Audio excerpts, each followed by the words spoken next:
Everyone laughed when a single mother inherited an old gas station, calling it junk. But what she found under the floor changed everything. Subscribe and write in the comments which city you are from. Carmen shifted the weight of the laundry basket against her hip as she nudged open the door to their small apartment, the hinges groaning in a familiar protest that blended into the soft giggles of her twin daughters waiting for her inside. The girls, Amara and Lila, were 8 years old, and their laughter was the one bright thread woven through the gray fabric of Carmen's days. The scent of the laundromat clung to her, detergent and hot metal, mixing with the cheap air freshener she had placed by the entryway months ago. The room was cramped, the kitchen table pressed against the couch, and the 2 small bedrooms felt like boxes stacked within boxes. But it was home. It was theirs.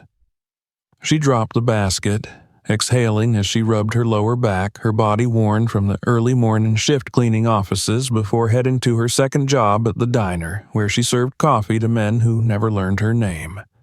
Her shoes, thrift store sneakers, left wet marks on the floor where the rain had seeped through.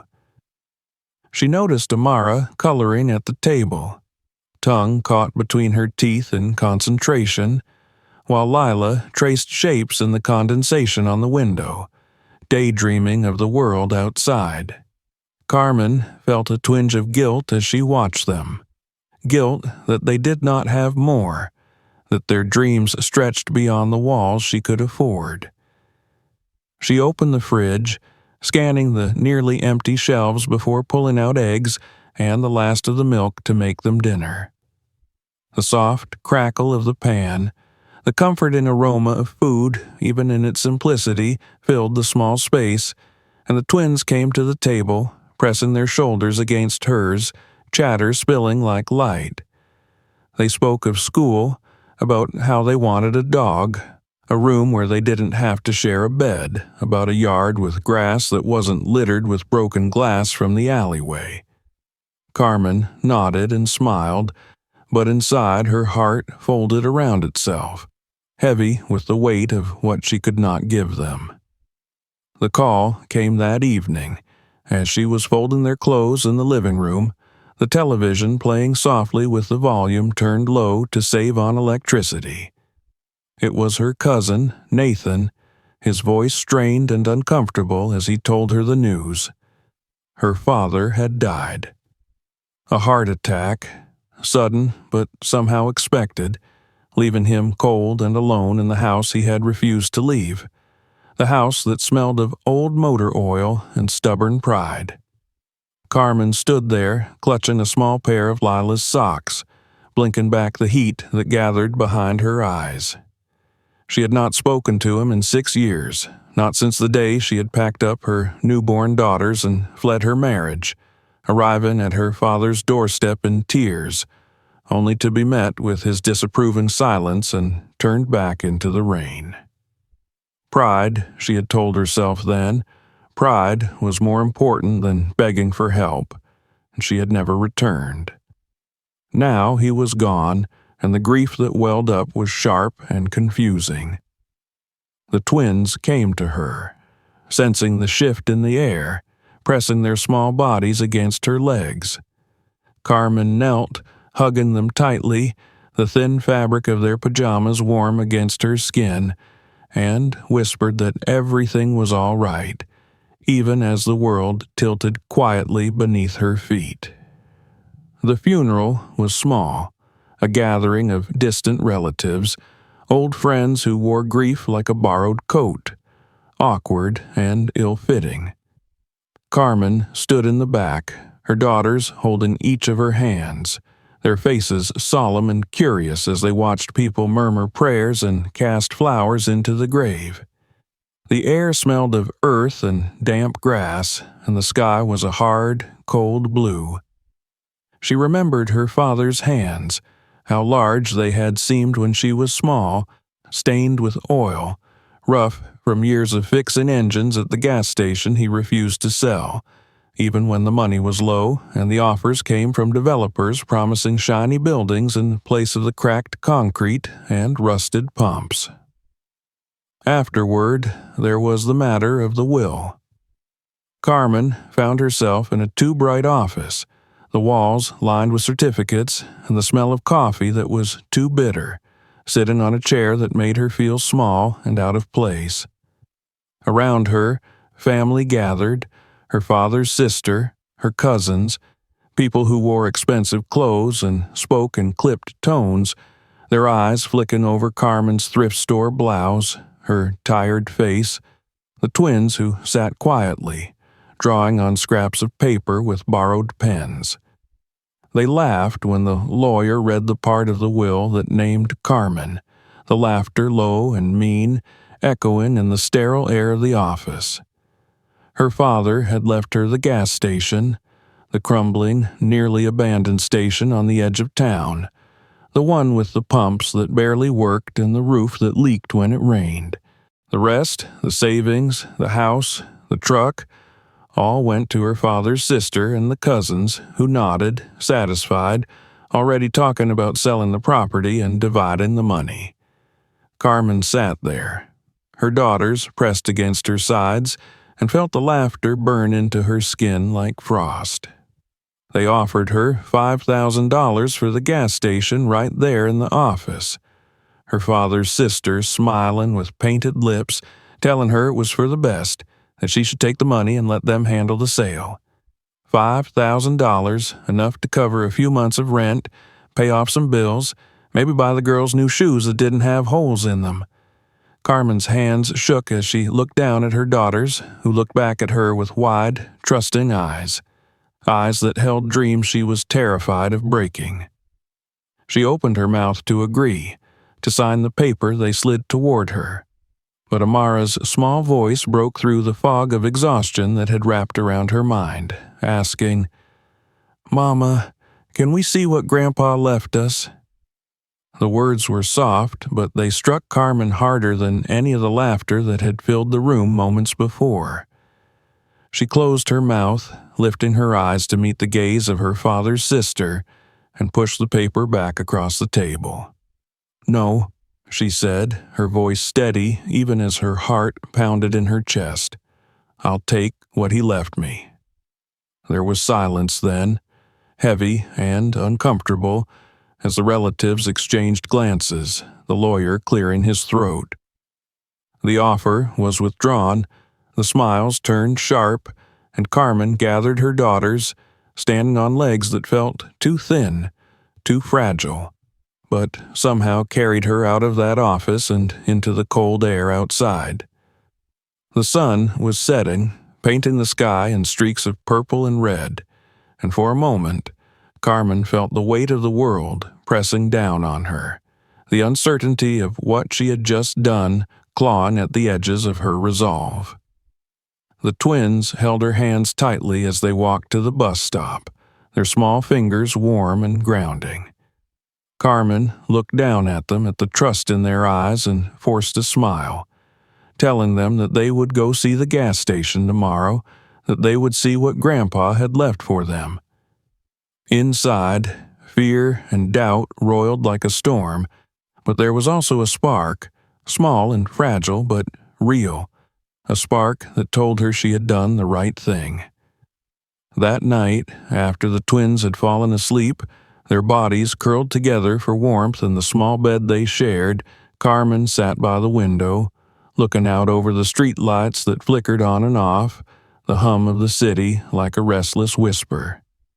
She thought of her father, of his hands stained with oil, the way he had stood behind the counter at the gas station, the smell of gasoline and old coffee, the way he had looked at her when she was a little girl, his eyes tired but soft. She wondered why he had left her the gas station, why he had left her what everyone else saw as nothing, as a burden, as a joke. She wondered if it was punishment or a gift, if it was his way of giving her something real, something that was hers alone. She wondered if she was strong enough to find out. The rain began to fall softly against the window, the sound like a lullaby, and Carmen closed her eyes, letting the exhaustion of the day pull her under. Tomorrow, she would take the girls to see the gas station. Tomorrow, she would step into the remnants of her father's life and see if she could find a way to build something out of the ashes and the laughter, out of the cracked concrete and the rusted pumps, out of the pieces of a man she had loved and hated and missed every day. Tomorrow, she would begin. The next morning came with a cold wind sweeping through the cracked windows of their apartment, rattling the glass like restless fingers as Carmen woke before dawn.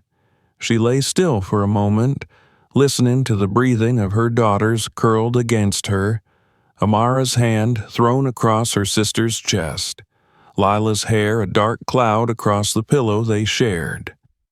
For a moment, she almost let the exhaustion pull her back down, the heaviness of everything pressing into her bones, the worry of unpaid bills and the weight of yesterday's decision whispering that she was foolish, that she was reckless, that she was making a mistake that would drown them all. But the memory of Amara's small, clear voice in that cold lawyer's office cut through the fog, reminding her why she had said no, why she had chosen to keep what her father had left. She rose quietly, feet finding the cold floor, moving through the motions of the morning as the sky outside shifted from black to the deep purple of coming light. She made oatmeal with the last of the milk, spooning it into bowls as the girls stirred awake, their hair sticking out in wild directions, their eyes blinking against the morning. They ate in silence, the clink of spoons against the chipped bowls filling the room, and when they finished, Carmen dressed them in their jackets and hats, pulling on her own worn coat, the fabric thinning at the elbows, the zipper that stuck halfway up. She packed a small bag of snacks for them, slipping in the last 2 apples from the fridge, and they left the apartment, locking the door behind them with a soft click that felt final in the quiet hallway. The bus ride to the edge of town was long, the seats cold beneath them as they pressed against each other for warmth. Lila pressed her face to the window, watching as the city gave way to the outskirts, the buildings growing smaller, the roads cracked and lined with weeds. Amara leaned against Carmen, her eyes drifting closed, the early hour heavy in her small body. Carmen held them both, staring out at the gray morning, the clouds hanging low, as if waiting. When they stepped off the bus, the cold wind hit them again, sharper out here with nothing to block it, and the air smelled of damp earth and the sharp bite of fuel from the distant roads. They walked the short distance along the cracked sidewalk, past empty lots littered with broken glass and old tires, until they reached the gas station. It stood there, alone at the corner of a forgotten intersection, the sign above the pumps swinging slightly in the breeze, its paint faded to a sickly yellow, the letters chipped and nearly unreadable. One of the pumps was missing its hose, the metal rusted through, and the windows of the small store were clouded with grime and dust, streaked with the marks of old rain and wind. The building looked tired, sagging slightly as if it, too, had given up waiting for someone to care. The girls stood close to her, their eyes wide as they took in the sight, Lila's hand slipping into Carmen's, small and cold. Carmen felt a wave of despair crest over her, so strong that for a moment she nearly turned them around, ready to walk back to the bus stop, ready to forget this place and take the $5,000 to let it be someone else's problem.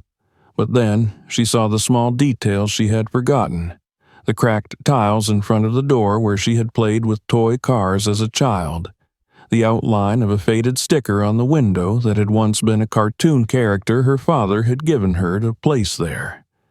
She saw the faint, familiar shape of the chair behind the counter where her father had sat, drinking coffee from a cracked mug, humming to himself as he counted the coins from the register.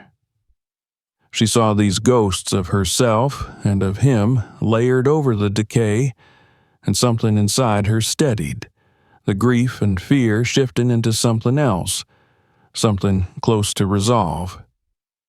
She found the key in her pocket, the old brass key the lawyer had given her with a small envelope of papers, the weight of it heavy and real in her hand. She stepped forward, the girls following closely, and fit the key into the lock, turning it until it clicked, the sound loud in the quiet morning. The door stuck for a moment, swollen in its frame, but then it opened with a groan, the scent of old air and dust rushing out to meet them. Inside, the store was dark, the only light coming from the dirty windows, casting long gray shadows across the dusty floor. Shelves lined the walls, some of them empty, others still holding cans of oil, bottles of faded soda, bags of chips that had expired years ago. The counter stood just as she remembered, the register still there, though the screen was dark and the keys covered in a film of dust. Behind it, the corkboard was pinned with faded notes and receipts, a calendar that was years out of date, stuck on a month when things had still been normal, when her father had still been alive. The twins moved slowly, looking around with wide eyes, their small footsteps stirring up motes of dust that danced in the shafts of light. Lila picked up a small toy car from the floor, turning it over in her hands, and Amara traced her finger along the edge of the counter, leaving a clean line in the dust. Carmen felt her throat tighten, the memories pressing against her from every corner, the weight of her father's life filling the room. She moved behind the counter, touching the register, the chair, feeling the ghosts of her father's presence. She found the small wooden box he had kept beneath the counter, the lock still intact.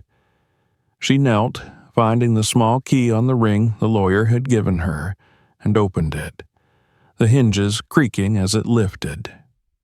Inside were papers, yellowed and brittle, receipts and notes, small slips of paper with numbers scrawled in her father's familiar handwriting, the letters sharp and dark.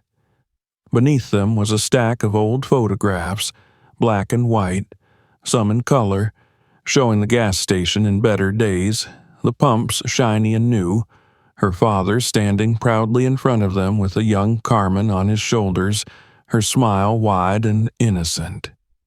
She pulled the photos out, holding them carefully, the edges crumbling slightly, and sat down on the floor, the cold seeping through her jeans as she looked at them.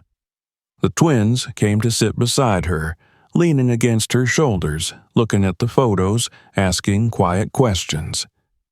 Carmen answered them softly, her voice steady, telling them about the day the photo was taken, about how her father had lifted her high so she could see the world from above, about how he had smiled that day, a smile she had not seen often in the years that came after. She found a folder at the bottom of the box, thicker than the others, with the word property written on the front in her father's handwriting. She opened it carefully, the paper brittle under her fingers, and found deeds and documents, maps and letters, all relating to the land the gas station stood on. As she read, her eyes widening, she realized that the land was more than just a crumbling lot at the edge of town.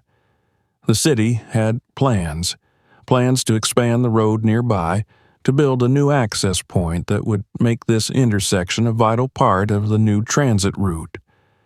Her heart beat faster as she read, the words blurring for a moment before coming back into focus. She understood now why her father had kept this place, why he had held on to it even when it made no sense, even when everyone told him to sell.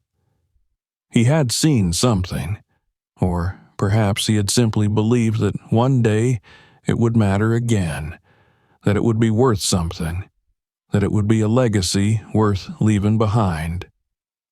She closed the folder, holding it against her chest, the weight of it grounding her, the fear shifting into determination. She looked around the small, dusty store, the cracked tiles and the rusted shelves, the memories of her father layered over everything, and she saw not a burden, but a chance. A chance to build something, to give her daughters something real, to honor the man who had worked his entire life to keep this place alive. The day passed slowly as they cleaned, the girls wiping down shelves with old rags, sweeping the dust into piles that they dumped outside. Carmen worked in silence, clearing out the expired products, stacking the old boxes, opening the windows to let the cold, clean air sweep through the space. They found small treasures as they worked: a toy car, an old keychain, a photograph of Carmen with her father, their faces younger, smiling. As the sun began to set, painting the sky in shades of gold and purple, they stood outside, looking at the building, the windows now clean enough to see through, the floor cleared of debris, the shelves empty but ready. The wind was cold, but it felt fresh against her skin, and Carmen looked down at her daughters, their faces smudged with dust, their eyes bright. She knew it would not be easy. She knew there would be days when she would question this decision, when the fear would return, whispering that she was foolish, that she was risking everything for a memory. But standing there, with the cold wind in her hair and the warmth of her daughters at her sides, she felt a quiet strength settle within her. Tomorrow she would find out what it would take to bring the pumps back to life, to order new stock, to clean the small office in the back. Tomorrow she would begin the long process of turning this place from a relic of the past into a promise for the future. She would learn what she needed to learn. She would work as hard as she needed to work, and she would build something here, something that would carry her father's memory forward, something that would give her daughters a home, a legacy, a place where they could belong. She locked the door behind them, slipping the brass key into her pocket, and they began the walk back to the bus stop, the last light of the day guiding their steps. Carmen held their hands tightly, her grip firm, her steps steady, the fear still there but quiet, overshadowed by the resolve that had taken root in her heart. This was her father's gift, his final message to her, and she would not waste it. She would honor him. She would fight for this place, and she would build a future from the cracked concrete and the rusted pumps, from the memories and the dreams, from the ashes and the laughter that had once filled these walls. Tomorrow they would return, and tomorrow they would begin. The next morning, Carmen rose before dawn, the cold air of the small apartment tightening across her skin as she moved quietly so as not to wake the girls. Her hands trembled slightly as she poured herself a cup of coffee, black and bitter, the way her father had always made it, the steam rising into the dim light of the kitchen. She wrapped her coat around herself, taking a moment to press her forehead against the cool glass of the window, looking out at the still dark street below where the city seemed to hold its breath before waking. Her mind was alive with the images of the gas station, the papers she had found, the small hope that had flared within her as she read her father's handwriting, that thin thread of possibility that maybe, just maybe, there was something there worth saving. Amara and Lila woke soon after, their sleepy eyes brightening when Carmen told them they were going back to the gas station. They ate a quick breakfast of toast and jam, their chatter filling the small space with warmth, their laughter a reminder of what Carmen was fighting for, of why she could not simply walk away from what her father had left behind. She packed a bag with snacks, water, and a notebook she had found tucked away in a drawer, one that she would use to start planning the long road ahead. They took the bus again, the twins pressing their faces to the cold windows, watching as the city slid past, the gray buildings giving way to the worn streets of the outskirts where the gas station waited, silent and patient under the pale morning sky. Carmen felt a nervous energy settle into her bones, a mix of fear and determination, the weight of responsibility heavy but not crushing. She had spent the night thinking, lying awake as the city hummed outside, running through plans in her mind, calculating how much it might cost to repair the pumps, to clean the tanks, to bring life back to the small store. She knew it would take everything she had and more, but she also knew she could not turn back now. When they arrived, the air was crisp and the sky clear, the weak sun casting long shadows across the cracked pavement. Carmen unlocked the door, the brass key cold in her hand, and they stepped inside, the smell of dust and oil meeting them like a memory. The girls immediately moved to their tasks, remembering the roles they had created the day before. Amara sweeping the floor with a small broom while Lila wiped down the shelves, their small faces set with determination, their laughter ringing out as they discovered small treasures hidden under piles of debris. Carmen let them work, their presence a comfort as she moved behind the counter, setting down her notebook, taking a deep breath as she prepared to begin the long process of figuring out how to bring the station back to life. She started with the pumps, moving outside to inspect them closely, running her hands over the rusted metal, taking notes on what parts were missing, what would need to be replaced. She checked the hoses, the nozzles, the cracked glass of the meters, her father's voice echoing in her memory as she recalled the lessons he had once tried to teach her about how the pumps worked, how to bleed the air from the lines, how to listen for the hum of the motor that meant it was working properly. She felt tears sting her eyes for a moment, the grief sharp and sudden, but she swallowed it down, focusing on the work, on the feel of the metal under her hands, the way the morning light caught the edges of the pumps, making them seem less broken, less forgotten. Inside, she made a list of what would need to be done. Cleaning out the old stock, painting the walls, replacing the broken lights, finding a supplier for snacks and drinks, calling the city to check on the status of the underground tanks. She knew it would take money she did not have, and the thought made her stomach clench, fear creeping in at the edges of her resolve. But then she looked at her daughters, at the way they moved through the store with bright eyes, finding small joys in the work, and she felt that fear harden into something else, something like resolve.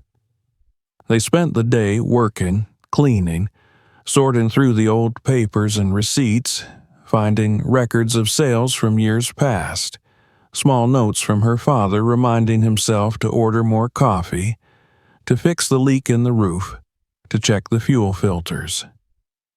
Carmen read these notes carefully, feeling a strange connection to the man she had spent so many years trying to understand, the man who had worked tirelessly in this place, who had held on to it even when everyone else told him to let it go.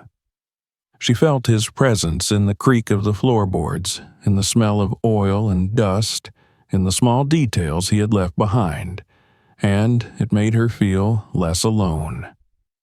By the afternoon, they had managed to clear out most of the trash, the shelves wiped clean, the floor swept, the air inside less heavy with dust. Carmen stood at the door, looking out at the pumps, the cracked concrete, the empty lot across the street where weeds grew tall, and she saw it for what it could be, not just what it was. She saw a place where people could stop, where they could find warmth and kindness, where her daughters could learn the value of hard work, where she could build something real, something lasting, something that would honor the memory of her father and give them a future. They took a break, sitting on the floor with their snacks, the girls leaning against her, their laughter echoing in the small space as they shared stories and dreams.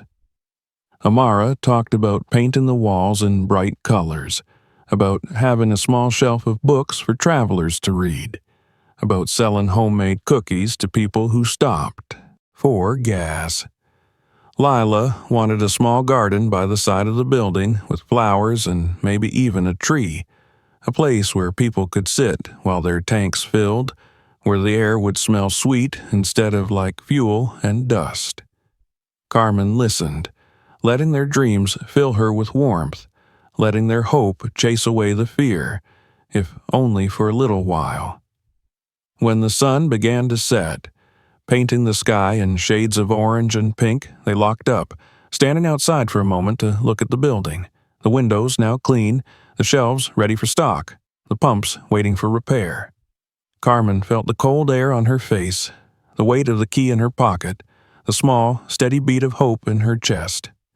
She knew the road ahead would be hard, that there would be setbacks and failures, that there would be days when it would feel impossible. But she also knew she was not alone, that she had her daughters, that she had the memory of her father, that she had this place, this small, forgotten piece of land that could be something more. They walked back to the bus stop, the twins tired but smiling, their hands warm in hers, the city lights beginning to glow in the distance as the sky darkened. Carmen felt the exhaustion in her bones, the ache in her back, but it was a good kind of tired, the kind that came from working toward something, from building instead of breaking, from choosing hope over fear. She knew there would be challenges, that the money would be hard to find, that the repairs would take time, that the doubts would come in the dark of the night. But she also knew she was ready to fight, ready to work, ready to build something that mattered. That night, after the girls had fallen asleep, Carmen sat at the small table in their kitchen, the light above her flickering slightly, the sound of the city outside a distant hum. She opened her notebook, flipping through the pages of notes she had taken, the lists of repairs, the phone numbers of suppliers, the estimates she had written down in careful handwriting. She added up the numbers, biting her lip as the total grew higher, fear rising again as she saw how much it would cost to bring the station back to life. But she did not let the fear stop her. She flipped to a new page, writing at the top in bold letters, Plan. She listed everything she would need to do, step by step, breaking down the overwhelming into the manageable, turning fear into action, into something she could hold in her hands, something she could fight with. She would call the city in the morning to check on the tanks. She would look into small business grants. She would talk to her boss about taking a few mornings off to work at the station. She would find a way to buy the paint, to fix the pumps, to stock the shelves. She would find a way because she had to, because this was their chance, because this was her father's gift, and she would not waste it. As she closed the notebook, she felt the exhaustion pull at her, the weight of the day settling into her bones, but beneath it there was a warmth, a small flame of hope that refused to go out. She looked at the photos of her daughters taped to the fridge, at their bright smiles, at the drawings they had made of the gas station with flowers and bright colors, and she let that hope settle into her, let it push back the fear, let it remind her of why she was doing this. Tomorrow she would take the next step, and the day after that another.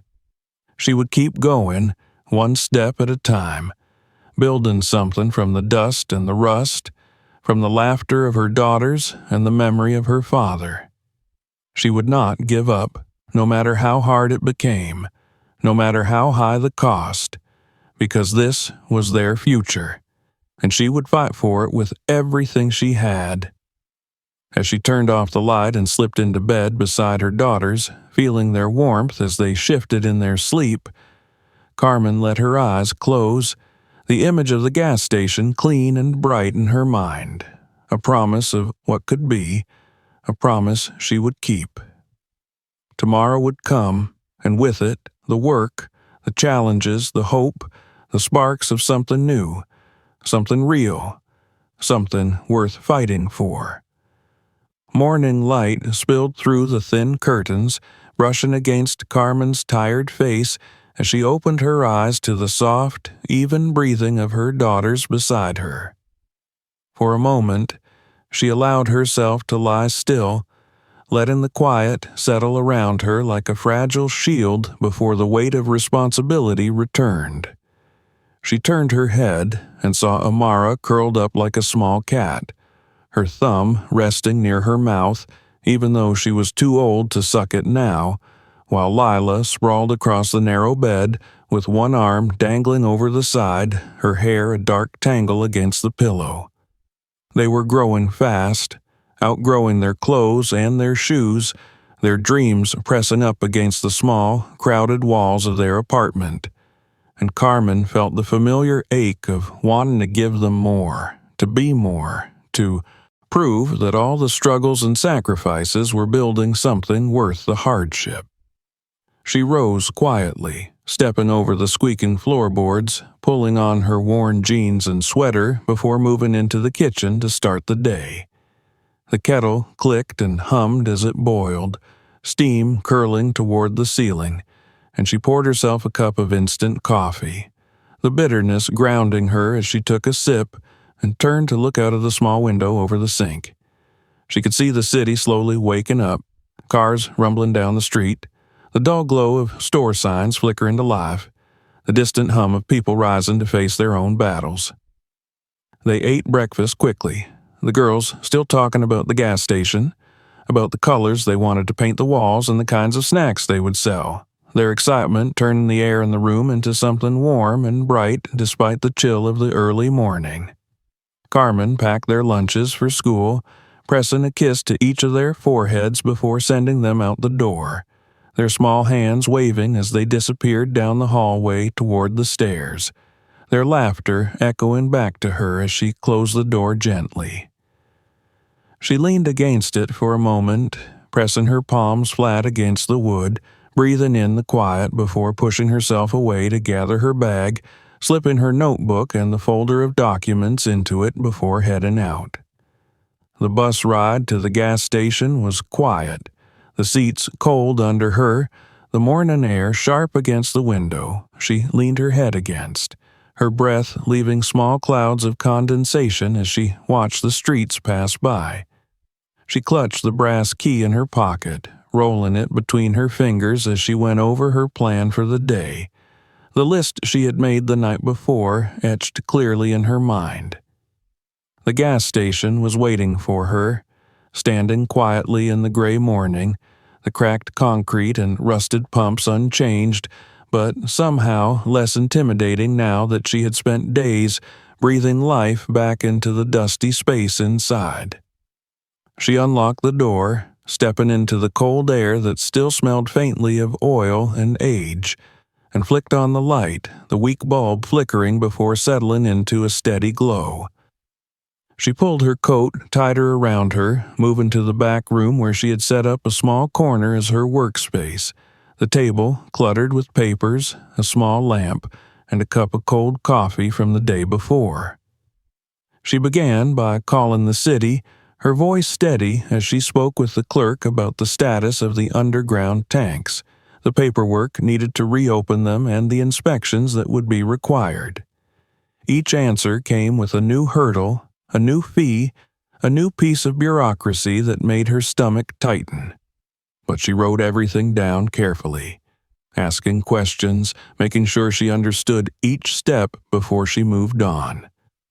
When she hung up, she let herself take a moment to breathe, closing her eyes and resting her forehead against her hand, letting the weight of it all press down before she stood and moved to the next task. She spent the morning cleaning the small office, sorting through the papers her father had left behind, finding old invoices, receipts, and notes written in his sharp, slanted handwriting.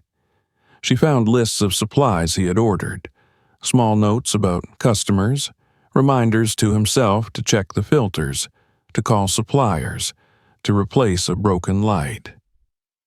Each piece of paper was a small window into his life, into the years he had spent here working to keep the place alive, and she felt a connection to him she had never felt before, a quiet respect for the man she had struggled to understand.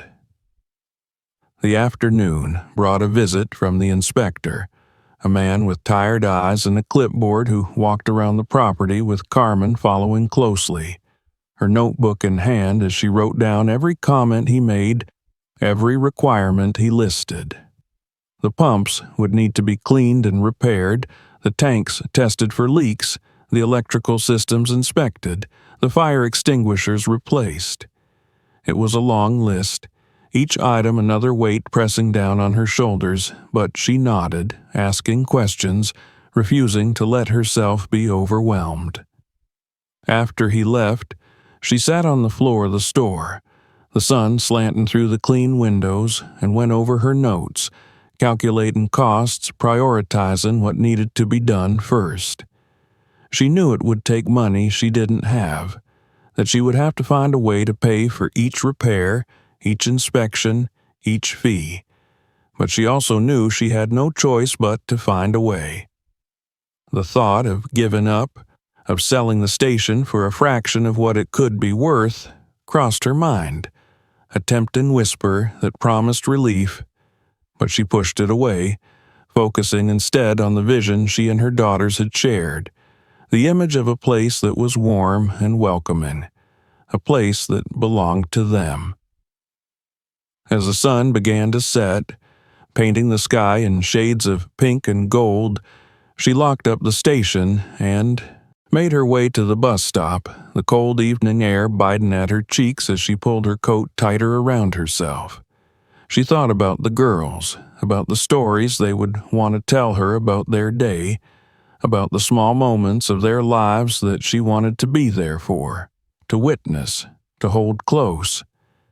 She thought about the future, about the steps she would need to take to bring the station back to life, about the sacrifices she would have to make, the hours she would have to work, the risks she would have to take. When she arrived home, the girls were waiting for her, their faces lighting up as she walked through the door, their arms wrapping around her waist as they pulled her into the warmth of the apartment. They sat together at the table, eating the simple dinner she had prepared the night before, their voices filling the space with laughter and stories, their excitement about the gas station a bright light that pushed back the shadows of doubt that tried to creep in. Amara told her about a drawing she had made of the station with flowers and bright colors, while Lila talked about the small garden she wanted to plant by the side of the building, their dreams weaving together with Carmen's hopes in a tapestry that felt strong and unbreakable. After they were asleep, their breathing soft and even, Carmen sat at the table with her notebook, going over her notes from the day, refining her plan, breaking down the tasks into steps she could take, into calls she could make, into goals she could reach. She made a list of potential suppliers, of contractors who might be willing to work with her on a payment plan, of small business grants she could apply for, of community programs that might offer support. She let herself imagine what the station would look like once it was open, once the pumps were working, once the shelves were stocked and the coffee was brewing, once the small space was filled with the laughter of her daughters and the warmth of customers who felt welcome there.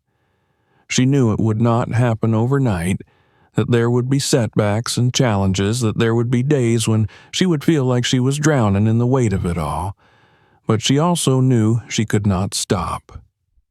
This was her chance to build something real, to create a future for her daughters that was filled with stability and hope, to honor the memory of her father by breathing life back into the place he had worked so hard to keep alive.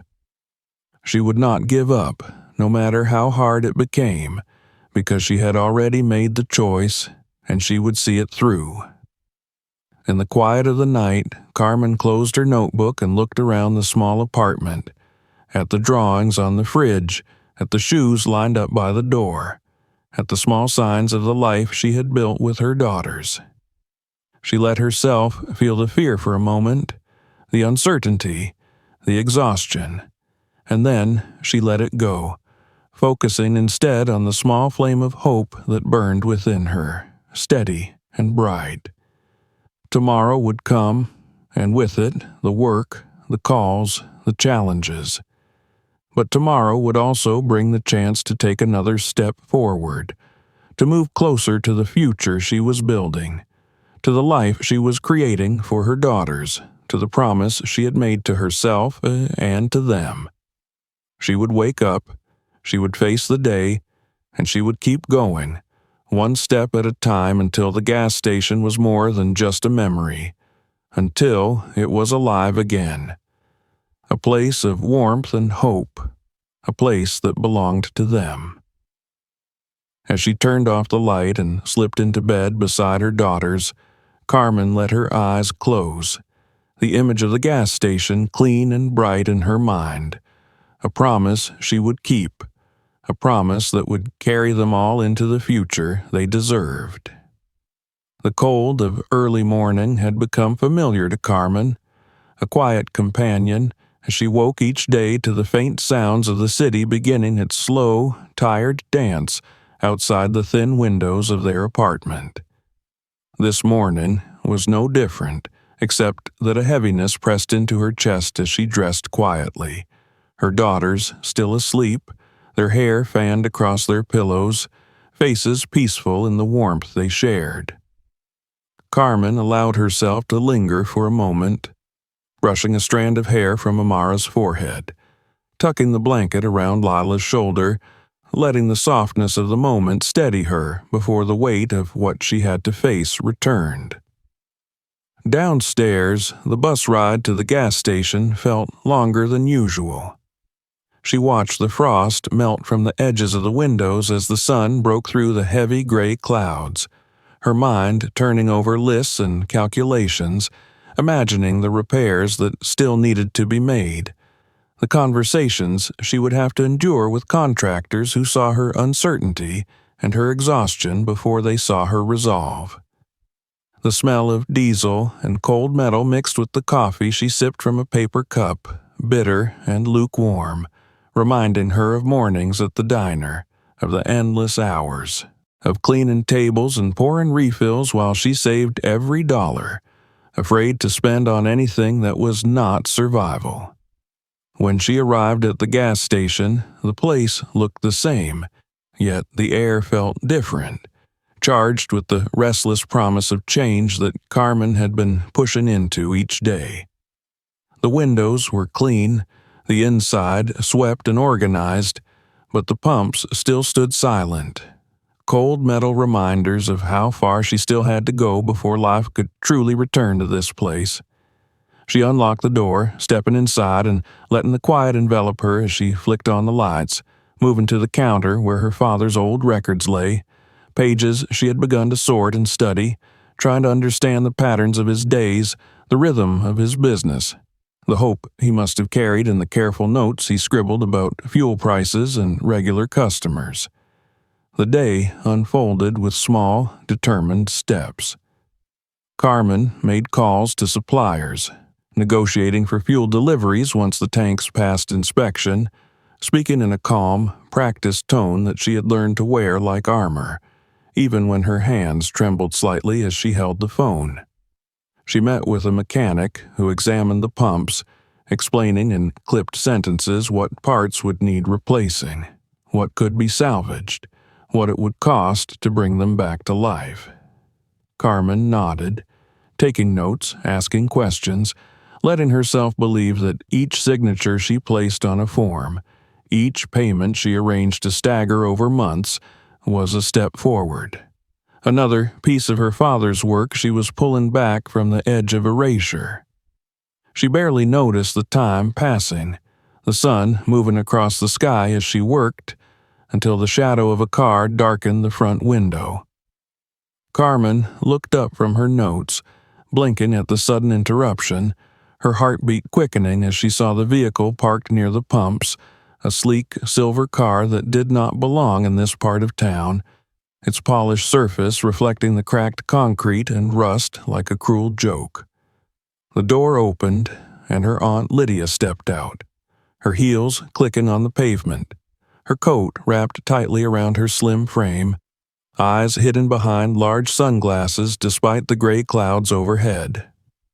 For a moment, Carmen froze, the childhood fear she thought she had left behind rising unbidden in her chest. Lydia had always been the voice of cold judgment, the sharp reminder of how Carmen's mother had disappointed the family before leaving, of how Carmen herself had become another disappointment with her marriage that had ended in whispers and pity. She had not seen Lydia since the day at the lawyer's office, when the laughter over the will had wrapped around Carmen like chains, when the offer of $5,000 had been made with a smile that said she was not worth more. Lydia entered the store, removing her sunglasses and looking around with a sharp, assessing gaze that took in every corner, every stain on the floor that Carmen had not yet managed to scrub away. "It's just as sad as I remembered," she said finally, her voice calm, controlled, the words cutting through the quiet like glass. Carmen felt her jaw tighten, but she said nothing, letting Lydia's words hang in the air as she set down her pen and closed her notebook. "You could have taken the money," Lydia continued, walking slowly toward the counter, her eyes scanning the shelves that were still empty, the pump repair estimates pinned neatly on the corkboard. "You could have saved yourself all this trouble, Carmen. You have 2 children, you live in a cramped apartment, and you're wasting your time and your money on a dying piece of land." Carmen took a breath, steadying herself as she met Lydia's gaze. "This place is not dying," she said softly, her voice quiet but clear. "It's ours now, and I'm going to make it work." Lydia sighed, removing a glove and placing her manicured hand on the counter. "You're being foolish. Do you think your father would want you to throw your life away on this place? Do you think he left it to you as a gift? It was a burden, Carmen, and you're too blinded by your own stubbornness to see it." Carmen felt anger rise in her, slow and steady, warming her from the inside as she thought of the hours she had spent cleaning this place, of the way her daughters had smiled as they planned the garden, of the quiet pride she had felt when she unlocked the door each morning, knowing that she was taking back something that had been almost lost. "You don't know what he wanted," she replied, her hand steady as she picked up her pen again. "You never did." Lydia's eyes narrowed, her lips tightening as she leaned closer. "You have no idea what you're getting yourself into," she said, her voice low, almost a hiss. "You're not strong enough to handle this, Carmen. You've always needed someone to clean up your messes, and when you fail here, there won't be anyone left to help you." Carmen felt the words hit her, felt them dig into old wounds, but she did not let them take root. Instead, she stood, placing her notebook aside, stepping around the counter until she stood in front of Lydia, meeting her gaze without flinching. "I am strong enough," she said, her voice firm, her heart steady, "and I don't need you to believe in me." For a moment, there was silence, heavy and charged, and then Lydia stepped back, slipping her glove back on, her expression shifting into cold indifference. "I came to offer you a final chance," she said, pulling a folded paper from her coat. $75,000 for the property. Take it, and you can move somewhere better for those girls, maybe open a small shop, do something you're actually capable of managing." Carmen looked at the paper, the numbers written in clean black ink, the promise of relief, of escape, of comfort tempting her for a moment. She saw the image of a larger apartment, of shoes for the girls without holes, of nights without the weight of unpaid bills pressing into her chest. But then she saw the gas station, alive and warm, the laughter of her daughters as they helped stock the shelves, the memory of her father's hands working at the pumps, the small, quiet pride of building something real. and she shook her head. "No," she said softly, her voice clear. "We're staying." Lydia's lips tightened again, but she did not argue. She folded the paper, slipping it back into her coat, pulling her sunglasses over her eyes as she turned and walked out of the store. Carmen watched as she got into her car, the engine starting with a soft purr, the vehicle pulling away, leaving the cracked pavement and the rusted pumps behind as it disappeared down the street. The quiet returned, heavy and steady, and Carmen let out a breath she hadn't realized she had been holding. She moved back behind the counter, picking up her notebook and opening it, letting the words on the page refocus her mind. She wrote down the encounter, the offer, the refusal, letting it become part of the story of this place, part of the fight she was building, part of the resolve she was shaping for herself and for her daughters. That evening, when she returned home, the girls were waiting, their faces lighting up as she stepped through the door, their arms wrapping around her waist as they pulled her into their warmth. They ate dinner together, the girls talking about their day at school, about the stories they were writing, about the drawing Lila had made of the gas station with flowers blooming by the pumps and a bright blue sky overhead. Carmen listened, smiling, letting their hope fill her as she tucked away the fear that tried to creep back in. After they had fallen asleep, Carmen sat at the table, her notebook open in front of her, the pen steady in her hand as she continued to plan, to dream, to build. She listed the suppliers she needed to call, the grants she would apply for, the repairs she would schedule one at a time, step by step. She let herself imagine the future, the station alive and warm, the pumps working, the shelves stocked, the coffee brewing, the small garden blooming, the laughter of her daughters filling the air as they helped her greet customers. She knew there would be more visits, more offers, more attempts to shake her resolve, but she also knew she would not bend, would not give in, would not sell what was theirs for the comfort of easy relief. She would fight for this place, for the future it could give them, for the memory of her father, for the promise she had made to herself and to her daughters. As she closed her notebook and turned off the light, slipping into the warmth of the bed beside her daughters, Carmen let herself believe that they were on the right path, that the weight of family, of legacy, of hope, would not break her but would shape her into the woman she needed to become. Tomorrow would come, and she would face it, with her daughters at her side, with her father's memory in her heart, with the quiet, steady promise of a future worth fighting for. Carmen awoke before dawn to the hush that filled the small apartment when the city still slept. She lay still, feeling the warmth of her daughters on either side, the steady rhythm of their breathing, the soft sighs that escaped their lips as they dreamed. For a moment, she allowed herself to close her eyes, pressing her hand to her chest to feel her own heartbeat under her palm, reminding herself that she was alive, that she was capable, that each breath was a promise to keep going no matter how heavy the world felt on her shoulders. She rose carefully, easing out from under the blanket so as not to wake them, her bare feet touching the cold floor, grounding her in the present. She moved quietly through the apartment, putting on her jeans and sweater, pulling her hair back, washing her face with cold water to clear the fog of sleep. In the kitchen, she made coffee, standing by the small window to watch as the first hints of dawn began to color, the sky in pale gray and soft lavender, the street below empty except for the occasional car gliding past, its headlights cutting through the darkness.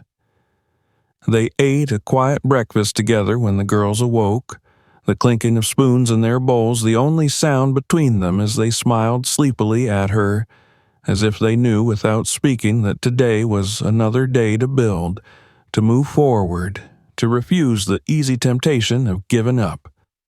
Carmen kissed the tops of their heads before sending them off to school, their backpacks bouncing on their shoulders as they waved goodbye, their laughter carrying up the stairwell as they disappeared from sight.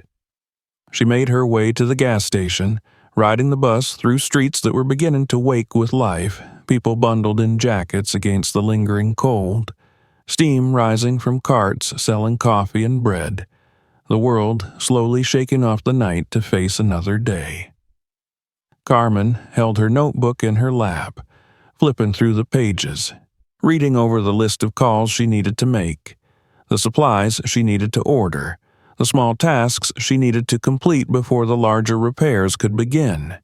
Each item was a reminder of how far they still had to go, but also how far they had come since the first day she unlocked the door and stepped inside the dust and quiet of the forgotten station. When she arrived, she took a moment to stand in front of the building, breathing in the cold morning air, letting it fill her lungs before exhaling slowly, steadying herself for the work ahead. The pump still stood silent, waiting, the cracked concrete around them dotted with puddles from the rain the night before. Reflecting the pale sky above, Carmen unlocked the door, the brass key turning easily now, and stepped inside, flicking on the lights, the soft hum of electricity breaking the quiet as she set down her bag and removed her coat, rolling up her sleeves to begin the day. The first call was to the supplier, confirming the delivery of cleaning solutions and replacement parts for the pumps, negotiating payment in small installments.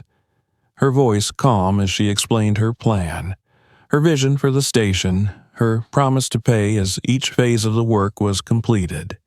She could hear the skepticism in the supplier's voice, the hesitation, but she pressed on, her words steady, refusing to let fear creep into her tone. By the time she hung up, she had secured a delivery date for the end of the week, and she allowed herself a small moment of satisfaction, a breath of relief before moving on to the next task. She spent the morning cleaning the storage room in the back, moving boxes that had gathered dust for years, sorting through what could be salvaged and what needed to be thrown away.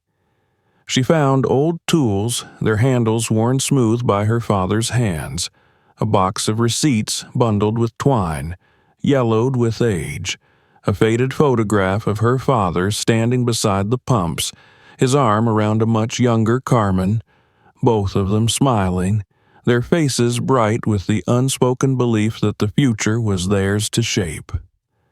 The photograph made her pause, sinking down onto a box as she held it in her hands, tracing the edges with her thumb, remembering the warmth of his arm around her, the way he had laughed that day, the way he had lifted her up so she could see over the top of the pumps, telling her that one day she would be tall enough to see the whole world from where she stood.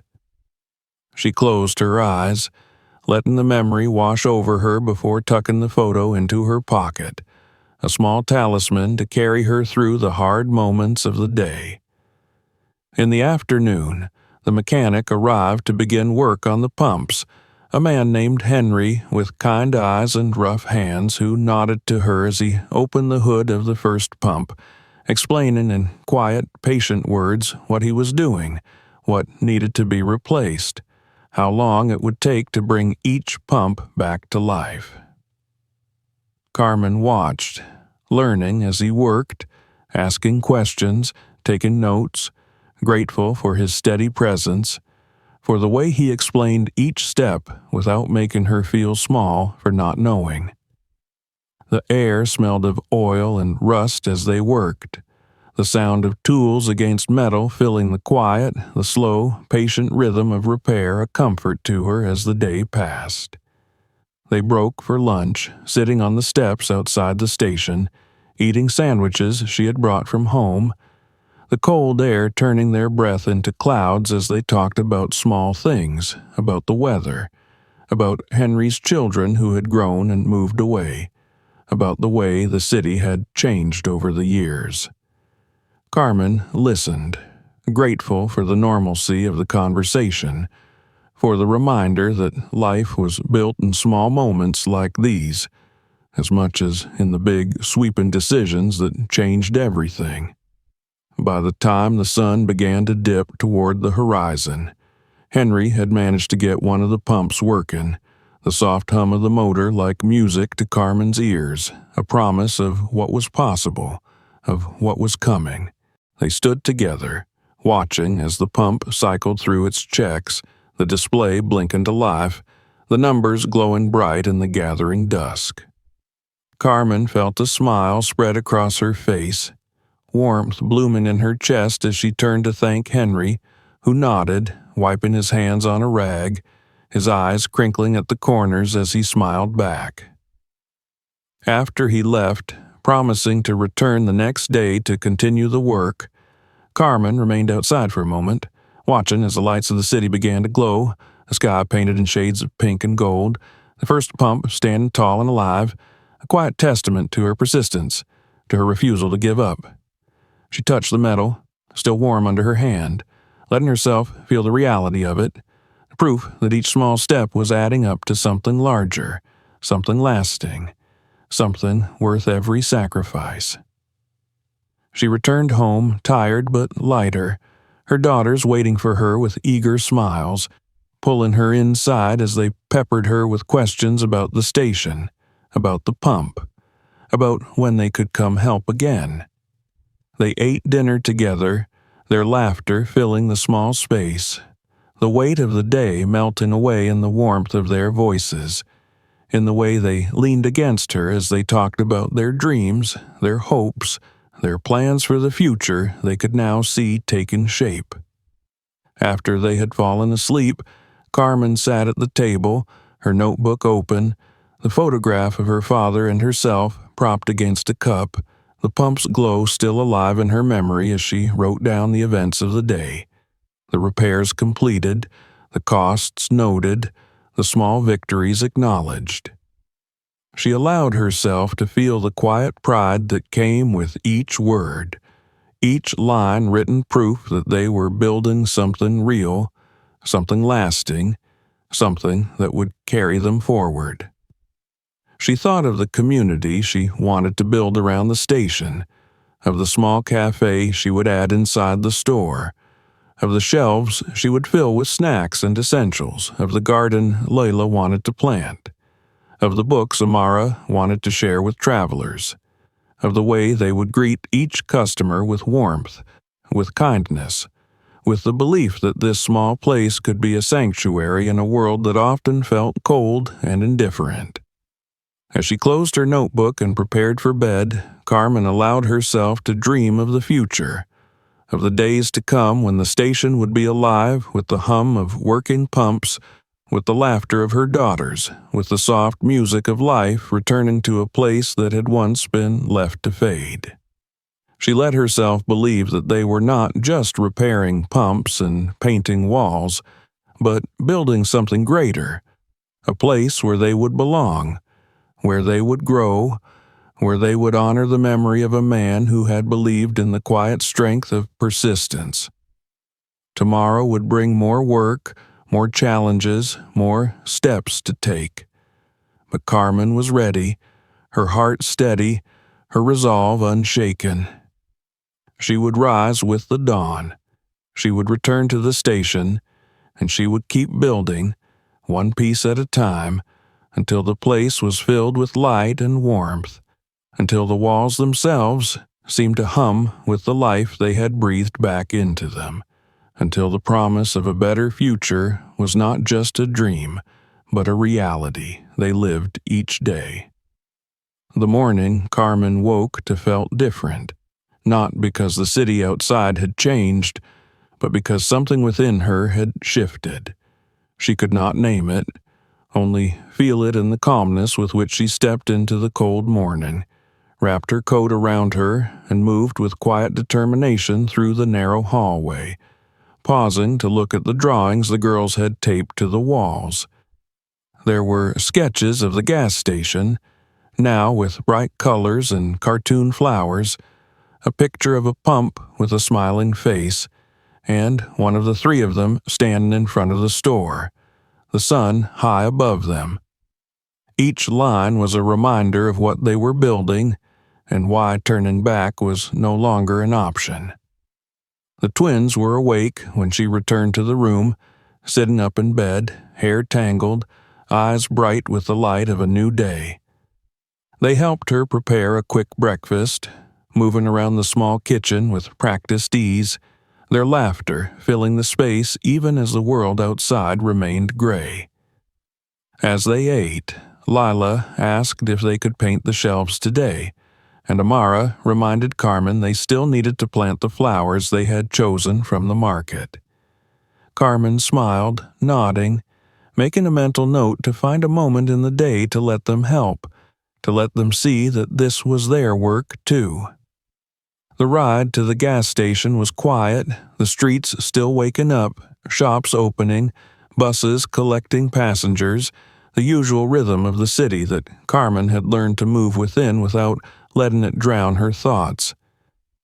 She pressed her hand against the pocket where she kept the small photograph of herself and her father, a reminder that every day she unlocked the station, she was stepping into something larger than herself, something that was not just about survival but about building, about carrying forward a promise made quietly in the long hours of grief and rebuilding.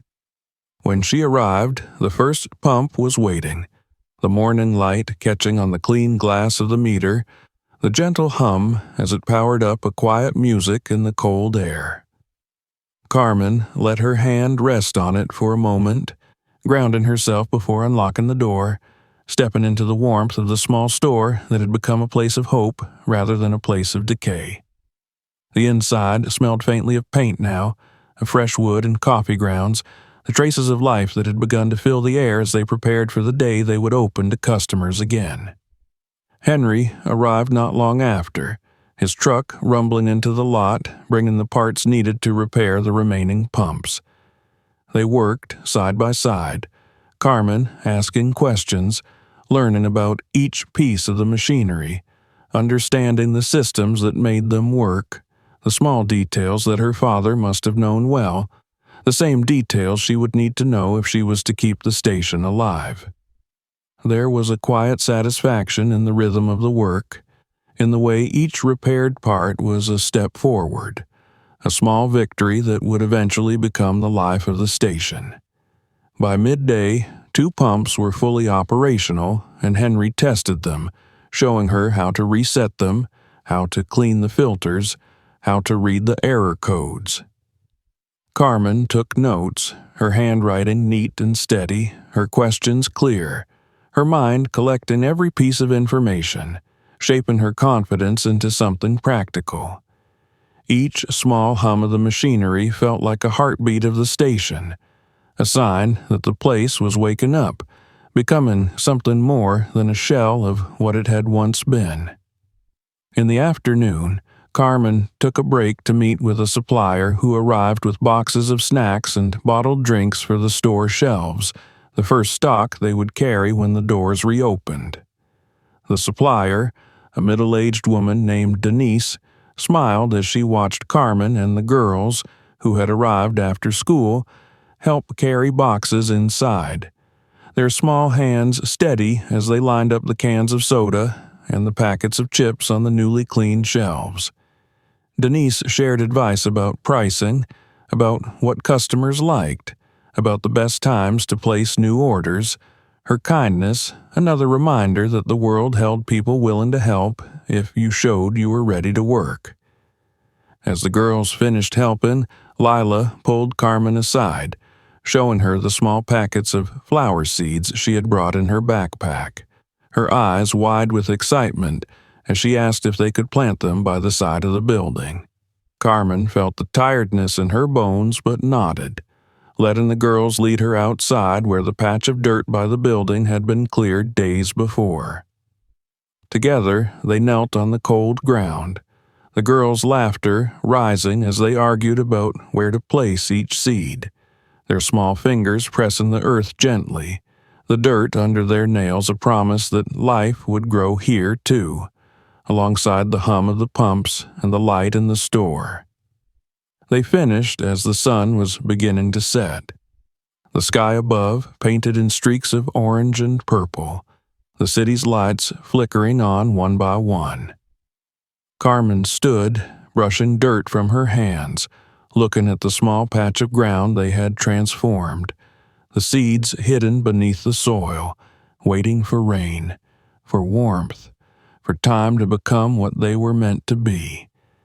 It felt fitting, this quiet act of planting, as they worked to bring life back to a place that had once felt forgotten, as they claimed it as theirs, not just for survival, but for living, for growing, for becoming. They closed up the store as the first stars appeared, the girls chattering about the flowers, about the customers they would greet, about the garden they wanted to build with benches and bright colors. Carmen listened, letting their voices fill the space, letting their dreams settle into the corners of the building, into the walls that now smelled of paint and hope, into the hum of the pumps that would soon serve customers who would become familiar faces, neighbors, friends. That night, back in their small apartment, they cooked a simple dinner together, the girls insisting on helping, their laughter and teasing softening the weariness that had begun to settle into Carmen's shoulders. They ate at the small table, the warmth of the meal and the closeness of the moment a reminder that they were already living the future they were building, piece by piece, day by day. After the girls had fallen asleep, Carmen sat by the window, the city lights outside blinking like distant stars, the soft sounds of traffic below a quiet reminder of the world still moving. She opened her notebook, writing down the events of the day, each repaired pump, each shelf stocked, each seed planted, each small victory a promise to herself that they were on the right path. She thought about her father, about the years he had spent working quietly, maintaining the station with steady hands, believing in its purpose even when it brought more struggle than comfort. She thought about how he had chosen to leave it to her, not as a burden, but as a chance, a legacy that was meant to grow in her hands, to become something new while honoring the past. She let herself feel the grief of missing him, but also the gratitude for the lessons he had given her, for the strength he had left behind in her blood, in her bones, and the resolve she carried each day. As she closed the notebook and prepared for bed, Carmen allowed herself to believe fully, without hesitation, that the future they were building was possible. That the station would open, that customers would come, that the shelves would empty and be filled again, that the pumps would serve travelers and neighbors, that the small garden would bloom, that the laughter of her daughters would continue to echo within the walls they had painted and repaired together. She would wake in the morning ready to face the work, ready to continue, ready to open the doors wide when the time came, knowing that this was not just about survival, but about building a life worth living, about creating a place where they belonged, where they were safe, where they could dream and grow. It was about honoring a legacy not with silence, but with action, with purpose, with the quiet, persistent work of creating something good in a world that often felt indifferent. Tomorrow would come, and Carmen would rise with it, stepping into the dawn with steady hands, her daughters by her side, her father's memory guiding her. The small hum of the pumps waiting to greet the first customer who would step through the doors, the flowers waiting beneath the soil to bloom in the light of the sun, the legacy alive, not in stone, but in every breath, in every small kindness, in every seed of hope planted and nurtured until it became something beautiful. If you found this story meaningful, make sure to subscribe so you don't miss the next one. Check out the other videos on the channel for more stories that will keep you thinking. And if you know someone who needs to hear this, share this video with them today